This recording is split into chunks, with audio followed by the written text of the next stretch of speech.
third eye කියන්නේ third eye activation කියන්නේ තෙවෙනි ඇස ක්‍රියාත්මක වෙනවා කියන්නේ දිවැස ක්‍රියාත්මක වෙනවා කියන්නේ ඇහැ ගැන නෙමෙයි. විඥාන ක්‍රියාකාරීත්වයක් මිසක් ඇහි මෙහෙම වහලා අතුල්ලන එකක් නෙමෙයි. මොකද්ද third eye කියලා කියන්නේ? අපේ හිස ඇතුලේ අභ්‍යන්තරේ පවතිනා වූ ඉන්ද්‍රියක් ගැන කියවෙනවා pineal gland නැත්නම් pineal ඉන්ද්‍රිය කියලා එකක්. ඒක ආධ්‍යාත්මික ඉන්ද්‍රියක් කියලා කියුණාට ආධ්‍යාත්මික ඉන්ද්‍රියක් නෙවෙයි. මම පැහැදිලිවම ඉස්සෙල්ලා කියන්න. ආධ්‍යාත්මික කටයුත්තකදී ක්‍රියාත්මක නිස්ථානයක් විතරයි. හුඟක් අය හිතනවා මේ pineal gland එක යම් යම් ක්‍රම වලින් උත්තේජනය කිරීමෙන් නොඑක් බල ලැබෙනවා කියලා. ආධ්‍යාත්මික ක්‍රියාවලිය කරනකොට ඒක උත්තේජනය වෙන එක හරියි. ඊළඟට ඒක කාලයක් යනකොට හරියාකාරව අපි ඒක ක්‍රියාත්මක කරේ නැත්නම් ඒකෙන් වැඩක් ගත්තේ නැත්නම් ඒක කැල්සියම් බවට පත් වෙලා යනවා.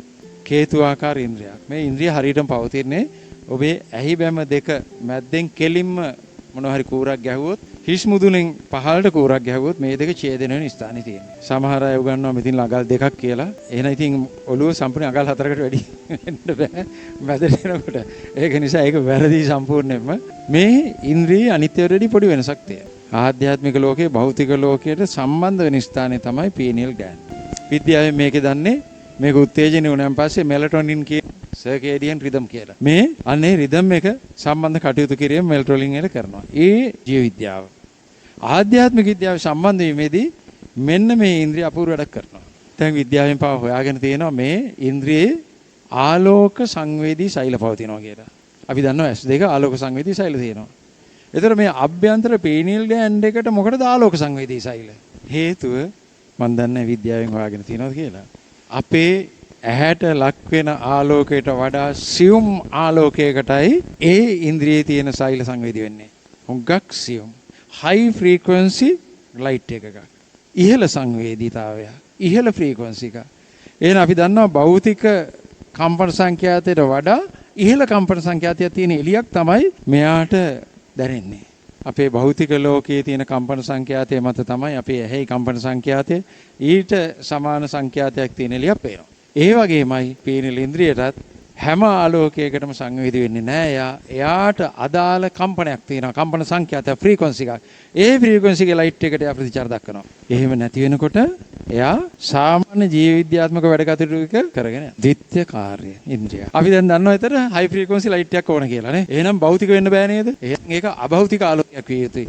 අභෞතික ආලෝකයක් කියන්නේ ආධ්‍යාත්මික තලයේ ක්‍රියාත්මක කරන ආලෝකයක්. හේවත් ආධ්‍යාත්මික තල තියෙන්නේ කොහෙද? මොළයේ තියෙනවා. භෞතිකයේ සිත තියෙනවා. ආධ්‍යාත්මිකයේ චිත්තමය ආලෝකයක්. සිතෙන් නිර්මාණය කරන එළියට යා සංවේදී. නිදා ගන්නකොට මොකෝ වෙන්නේ? ඉස්සලම නිින්ද යන එක. ඊළඟට හීන පේනවා. ඒක ඇත්තක්ද?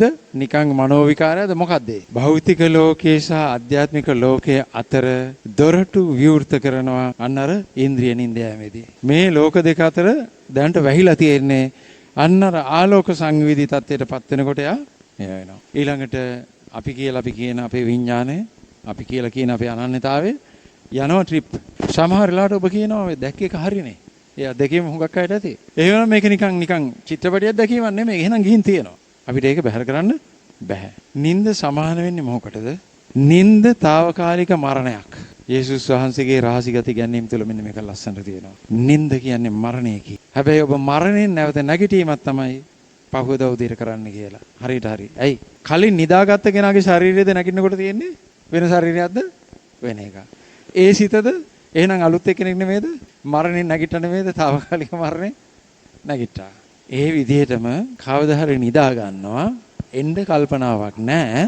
තැන් වල ගිහින් වෙන ගෙදරක එක්ක පදිංචි වෙනවා. නැත්නම් වෙන මොකක් හරි වෙන එකට කියනවා මරණය කියලා. ආවේ නැහැ. ඒක තමයි මරණයේ ස්වභාවය. එතනදී මොකක්ද උනේ? නින්දදී උනේත් මේ දොරටුව විවෘත කරනවා ලෝක දෙක අතරේ. ඔබ ජීවත් වෙන ලෝකයේ භෞතික ලෝකයේ සහ නොපෙනෙන ලෝකයේ අතර දොරටු විවෘත කරනවා. එයා තමයි නින්දේදී ජීව විද්‍යාත්මක නොවන කැලි ටික කරන කෙනා. ජීව විද්‍යාත්මක කතාව කියනම යනවා. එයා දිත්ත කාර්ය නිලධාරියෙක්. එතකොට වෙන තැනක ගිහින් නොඑක ඒවා දැකලා එනවා. හැබැයි අපිට ඕන එකද දකින්නේ? අපි කවුරුරි ගමනක් කරන් යනවා. අපි දකින්නේ අපිට ඕන එකද? එතනදී පාලනය කිරීම අපි නෙවෙයි. සිද්ධ වෙනවා. අපි චිත්‍රපටි බලනවා. උදේට එනවා. යේසුස් වහන්සේ දා මරණයට ඔක උපමා කරේ නිසායි. හැබැයි මෙහෙම දෙයක් තියෙනවා. අපි කැමැත්තෙන් ගමනක් යනවා. එතකොට දකින්නේ අපිට ඕනවද නැද්ද? එතකොට මේ වැඩේ කරන කෙනා ඇතුළේ ඉඳලා අපි පාලනයට ගත්තොත් අපිට ඕනේ පේනවද නැද්ද? අන්න ඒකටයි තර්ඩ් අයි කියන්නේ. අපි එයත් එක්ක එකතු වෙලා එයා තුලින් අපට අවශ්‍ය ගමන යනවා. එතකොට භාවනා කරන අතරතුර සමහර අයගේ ඒ අවදීම වෙලා අන්න අර විදිහටම නොඑක් දේවල් පේන්න ගන්නවා. මෙතන බේජ් ගෑවේ නැහැනේ හින පේනකොට. මෙතන කළු රෙදි පටිගෙන් බැඳගෙන ඉන්න ඕනද? නෑනේ. එහෙම පටි බැඳීමක් තර්ඩ් අයි තුල නැත. ඇස් අරගෙන හිටියත් ඇස් වහගෙන හිටියත් ඒ தත්තට වෙලා එයාගේ මේ ඉන්ද්‍රිය ඇක්ටිව් වෙනවා නම් ඔබට තේරෙනවා ඇති මේ ලෝක දෙක අතර යට වුණලා ගමන් කරන්න පුළුවන්. උන්වහන්සේ දේශනා කරනවා ස්වර්ගය දකිමින් මනුස්ස ලෝකේ ක්‍රියාත්මක වෙන්න පුළුවන් අය ඉන්නවා කියලා. දැන් ওই විදිහටම ඔබ ඉන්න අතරේ ගෙදර ගැන පොඩ්ඩක් සිහිපත් කරන්න. මතක් කරගන්න පුළුවන් නේ? ඒ උඩුහිත. හැබැයි සැබෑ සිත ඔබට යවන්න පුළුවන් වුණොත් ඔබ හරියට මේක දකිනවා. දැනට ඔබ සිහිපත් කරනවා විතරයි. මෙයාට පුළුවන්කම තියෙනවා ගිහින් බලලැවිල්ලා කියන්න. සංචාරය කරන කෙනා මෙයයි. නින්දෙදී ඉවත් වෙලා යන්නේ යටිහිතේවත් ඔබේ විඥානේ. తాවකාලිකව ගිහින් හතර වටේ බලලා එනවා. හීන ලෝකේ කියලා එකක් ඔබ අහලා ඇති. හීන ලෝකේ කියන්නේ නිදාගත්තාම පේන චිත්‍ර ටික නෙවෙයි. ලෝකයක් ඒවත් තලයක්. ඒ තමයි මේ තලයේ නොවන තලය. එක එක්කෙනාගේ දියුණුවේ ප්‍රමාණයට සංචාරය කිරීම පුළුල් වෙනවා. මෙතනින් නිදහස ලැබිච්ච ප්‍රමාණයට එයාගේ ගමන් කිරීමේ තත්ත්වය වැඩි. එයාගේ ෆ්‍රීකවන්සි එක කොයිතරම් ඉහළට ගිහිල්ලා තියෙනවද ඒ ප්‍රමාණයට එයාගේ ගමන් කිරීම සහ දකින්න දේ වැඩි. භාවනාවේ යෙදිලා ඇස්පියාගෙන අපි මේ අභ්‍යාසයක් කරලා ඒ වගේ තත්වයකටපත් වුණාන් පස්සේ ගොඩක් දේවල් ඔබ දකිනවා. එතකොට ඔබ දකින දේ ජීවිතේට දැකපු නැති දෙයක් වෙන්න පුළුවන්. හේතුව ඔබ විවෘත කරගන්න දොර විවෘත කරගන්නේ මේ ලෝකයෙන් අනිත් ලෝකයට දොරයි. ආධ්‍යාත්මික තලය. භෞතික තලයයි ආධ්‍යාත්මික තලයයි දෙක අපි ගත්තොත් අපි දන්නවා ආධ්‍යාත්මික ලෝකේ ඊටාම විශාලයි. ඒක බොස් භෞතික ලෝකේ ඊටාම සුළුයි කියලා දාන්න. ආධ්‍යාත්මික ලෝකේ ආධ්‍යාත්මික තලයේ ඉන්න ඕනම කෙනෙකුට භෞතික ලෝකේ නැතිනම්. මේකේ ඉන්න කෙනෙකුට ඒක ඊටාම දුර මහා බාහිර දුරේ කාර්යය. එතකොට ඔබ යම් විදියකින් භාවනා කරන අතරේ හරි ඒ වගේ තත්ත්වයකටපත් වුණු භෞතික ලෝකේ දෙයක් අපිට බලන්න බැයිද? පුළුවන්. ඒ සාධනා මට්ටමටපත් වෙච්ච කෙනා තමන්ගේ භෞතික ක්‍රියාවන් කර කර ඉන්න ගමන්ම යන්න ඔයාලා ගෙදර මෙන්න මෙහෙම පොඩි ප්‍රශ්නයක් චුට්ටක් ගිහලා බලන්න. වැඩ කරන ගමන් කියන්නේ. ඇස්පියා ගන්න ඕනේ. එදා යේසුස් වහන්සේ එකයි කිව්වේ ස්වර්ගයේ දකිමින් පොළොවේ ජීවත් වෙන අය බවට මේපත් වෙනවා කියලා. එහෙනම් මේ දෙවියන් වහන්සේ කරා යන ගමන ගැන තමයි කියලා තියෙන්නේ. දිව්‍යත්වය සහ මනුෂ්‍යත්වයේ අතර සම්බන්ධතාවය ඇති කරන තැන තමයි. එයා ආධ්‍යාත්මික දියුණුවක් කරන්නේ නැහැ. ඔතන තමයි වැරද්ද තියෙන්නේ. ආධ්‍යාත්මික දියුණුව තියෙන කෙනාගේ අනයා අහනවා. අපි හරියාකාර කන්සන්ට්‍රේෂන් එකක් කරලා ඒ ඉහළ ෆ්‍රීකවන්සි ආලෝකයක් එයාට දුන්නොත් එයා වැඩ කරන්න පටන් ගන්නවා. ඒ ආලෝකය හරහාම එයා අපිට අවශ්‍ය දේවල් පෙන්වන්න පටන් ගන්නවා. අපේ අවශ්‍යතාවය මත තමයි දැන් යන්නේ. අපිට තියෙන අවශ්‍යතාවය දැනගන්න විශ්වය සංඛ්‍යාතය මගින්. එතකොට මොකද්ද දැන් තියෙන සංඛ්‍යාතය අපේ? වින්දිත සංඛ්‍යාතය. කනස්සල්ලයි බයයි. ඔන්න ඔය දෙක තමයි වින්දිත විඥානයේ බේස් එක. කොහොම කනකාටුදායක පරාජිත දුක්ඛිත ඒ කම්බර සංඛ්‍යාතය තමයි යාට දැනෙන්නේ. බුදුරජාණන් වහන්සේ මොනවද කිව්වේ? සබ්බේ භයා විනස්සන්තු සබ්බ දුක්ඛ විනස්සතු. වින්දිත විඥානයේ සහිතව මේ தත්ත්වයටපත් වෙන්න බෑ. වින්දිත විඥානයේ සහිතව ඔබ නිර්මාණය කරන ආලෝකය වැඩ කරනවද? මේ දිව්‍යත්වයේ පාලම ගැන කතා කරන්නේ පොඩ්ඩක් ගැඹුරුයි. මේ සම්බන්ධතාවය. ඒතර ඇති කරන්න හදන්නේ මේ ආලෝකයෙන්. ඒතර මේ ආලෝකයේ ෆ්‍රීකවන්සි එක මොකද්ද දැන්? වින්දිත ෆ්‍රීකවන්සි එක. පීනිල් ඉන්ද්‍රිය ක්‍රියාත්මක වෙනවද? නැහැ. ඔන්න ඔතෙන් තමයි මට ඔයාලව ගේන්න ඕනකම තිබුණේ. දැනට අපි භාවනා කරනවා. අපි පහුගිය කාලේ ආලෝකය මවා ගන්න කියලා එහෙම අපි කිව්වා. මොකද ටිකෙන් ටික අපි ගේන්න ඕන නිසා. නමුත් දැන් මම ඔබට කියනවා ඒ ආලෝකයේ ස්වභාවය මෙසේ විය යුතුයි කියලා. හොඳට බලන්න වින්දිත විඥානය එතන ක්‍රියාත්මක වෙනවද කියලා.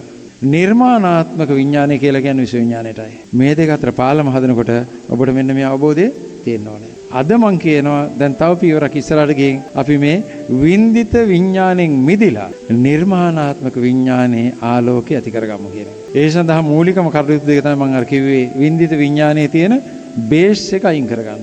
මොකද්ද? දුකයි බයයි. ඔබ දන්නවද දන්නේ යේසුස් වහන්සේ ගැන මම සෑහෙන දා ඉදිරියට කතා කරනවා. උන්වහන්සේගේ රහසිගත ඉගැන්වීම් කොයිතරම් දුරට ප්‍රයෝජනවත් දේවල් තියෙනවද කියලා. උන්වහන්සේ ජලය මත පිට ඇවිද්දා. එතකොට හිතන්න ගෝලෙ ඇවිල්ලා හරි ෂෝක් ලස්සනයි නියමයි කියලා නිකන් ඉඳීද?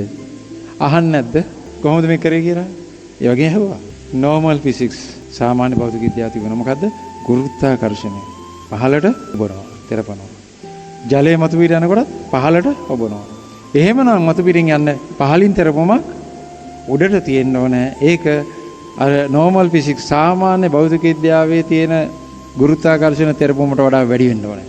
බලවත් වෙන්න ඕනේ. උන්වහන්සේගෙන් අහනවා කොහොමද ඒක උනේ? උන්වහන්සේ කියනවා යටින් තෙරපුමක් තිබුණා. ඒ තෙරපුම මත තමයි මං ගමන් කරේ. ඒ තෙරපුම මා වෙත ඇති කරේ දිව්‍යමය විඥානයේවත් දෙවියන් වහන්සේ හේවත් විඥාන ක්‍රියාකාරීත්වයයි. මොකක්ද එතන තිබිච්ච බලවන්ත විඥාන ක්‍රියාව? උන්වහන්සේ කෙලින්ම කියනවා without fear. බය නැතිකම. ඒ කියන්නේ උඩු හිතේ තියෙන බය නැතිකම නෙවෙයි. මෙතන තියෙන බය නැතිකම සහ දුක නැතිකම. අන්නේ පවර් එක තමයි වතුරින් ඉහළට එන්න මේ ගුරුත්වාකර්ෂණයේ අභිභව යටින් ක්‍රියාත්මක වෙච්ච බලය කියලා. අපිට පුළුවන් දෙයක් නැති කරගන්න. මෙතන දුකයි බයයි නැති කරගන්න පුළුවන්. උඩු හිතේ පුළුවන් වෙයි. යටි හිතේ පුළුවන්. ආධ්‍යාත්මික ආලෝකයන්නේ සිතින් නිර්මාණය කරපු සිතින් කියන්නේ ආධ්‍යාත්මික මනසේ. ඒ ආලෝකය මෙතෙන්ට ඇවිල්ලා අන්න භෞතික ලෝකයේ කටයුතු ටික කරන්න පටන් ගන්නවා. භෞතික දේ ආධ්‍යාත්මික අතර පෙරලන සාධකය තමයි පීනියල් ගෑන් එක. ඒ ආලෝකයට සංවේදීච්ච වහාම යා අන්න අර දොරටු දෙක විවෘත කරනවා. එයා එදා ඉඳන් ආධ්‍යාත්මික ශක්ති පරිහරණය කරන කෙනෙක් වෙනවා.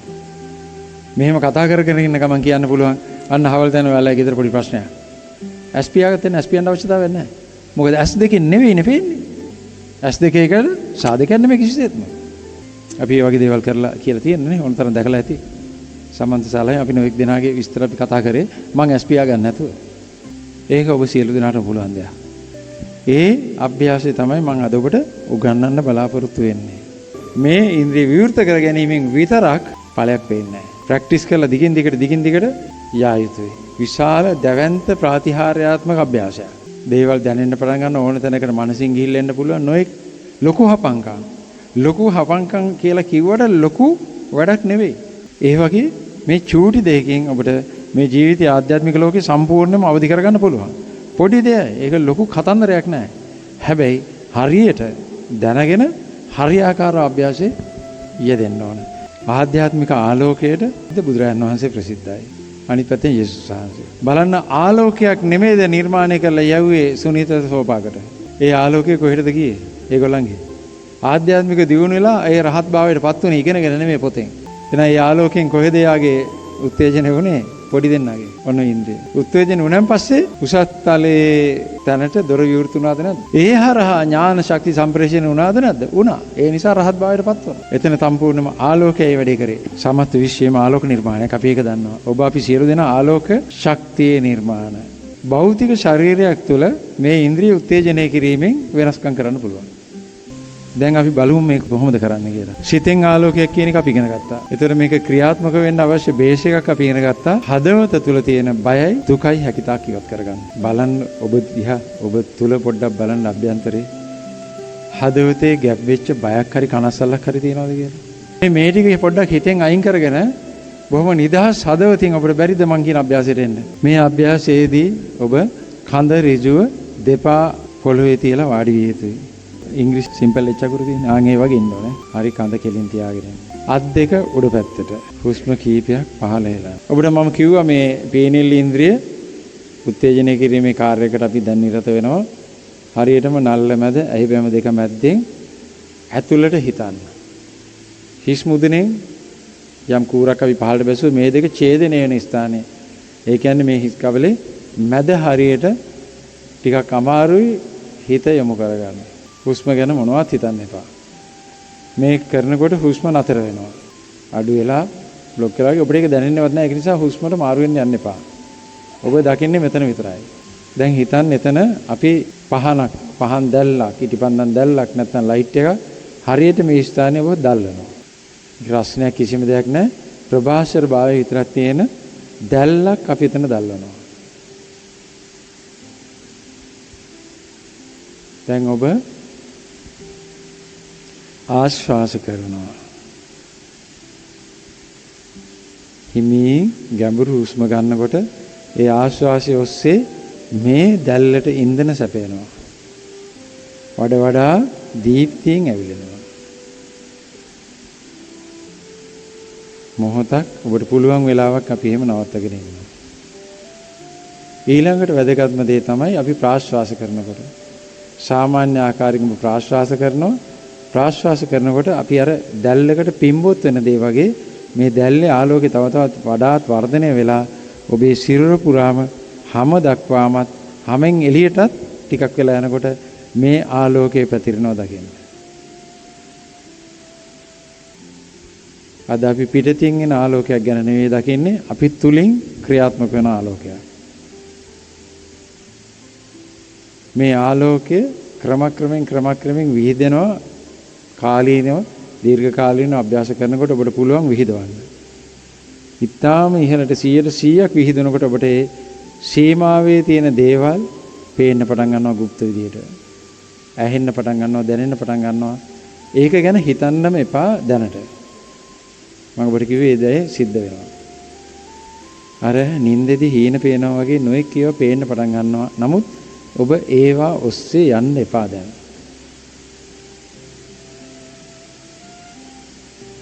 නොඑක් ඒවා දකින්න පටන් ගන්නී ටිකක් වෙලා යනකොට, ටික දවසක් යනකොට. දැනට අපි ආශ්වාස කරනවා. අපේ අභ්‍යන්තරයේ ශීර්ෂයේ මැද්දේ තියෙන අපි සලකුණු කරපු ස්ථානයේ දැල් එනවා දැන්. දැන් මේ දැල්ල ඔබ හොඳට මතක තියාගන්න, සදා කාලයටම දැල් වෙන්නයි පත්තු කරේ. නිර්වාණයට නැත්නම් ස්වර්ගයට ඔබපත් වෙන තෙක්ම දැල්වලා තියෙන දෙයක්. ඔබ වැඩ කරත් රස්සාව කරත් හැම තිස්සෙම මේ ප්‍රඥා ගිනි දැල්ල දැන්පත් වෙනවා ඇතුලේ. ඒක ආලෝකයක්.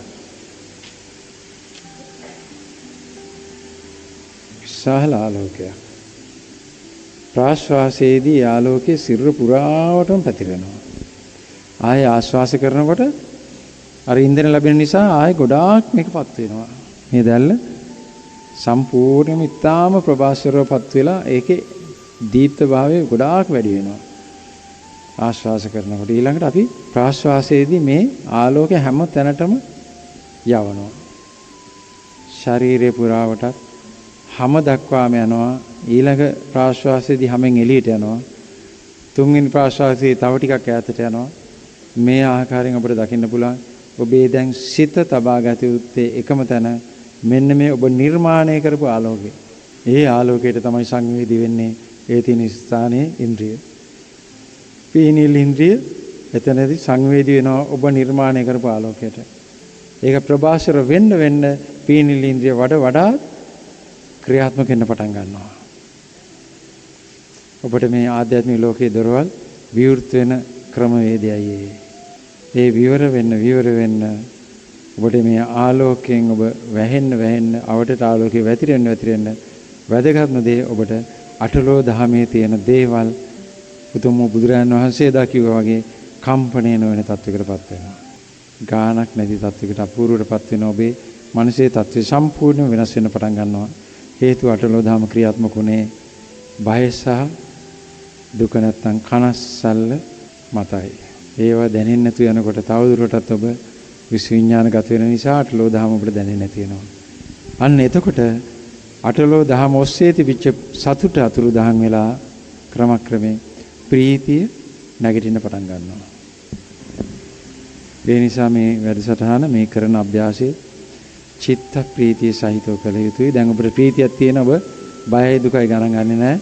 ප්‍රීතියක් විතරයි තියෙන්නේ. මොකද ඔබ සම්බන්ධ වෙන්නේ මේ අසීමාන්තික විශ්වයට, නිර්මාණාත්මක විඥාණයටයි. දැන් ඔබ වින්දිතෙක් නෙවෙයි. නිර්මාණාත්මක විඥානයක්. විශ්ව විඥානයමයි. මෙතනින් එතෙන්ට අභ්‍යාසය දිගටම කරන්න ඕන.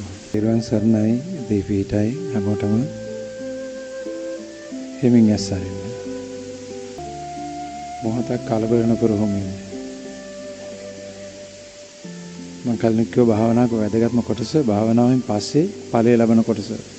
ගහ කිටෙවුවා වගේ ඊට පස්සේ ඒකෙන් ගෙඩි ලැබෙන වෙලාව තමයි වැදගත්ම මොහොත. දැන් පොඩ්ඩක් කොහොම ඉන්න ගමන් ආයේ අවධානය යොමු කරන්න අභ්‍යන්තරයට. ඇස් අරගෙන ඔබට ආලෝකය දැනෙනවද බලන්න. හරියට අභ්‍යන්තරයට සිත යොමු කරන්න ඇස් අරගෙන. කොහොමත් එහෙම යොමු කරගන්න බැරි අය ඇස් පියාගෙන ආයෙ බලන්න. ඒක නිතින්ම දැල් වෙන ආලෝකයක් බවට පත් විය යුතුයි.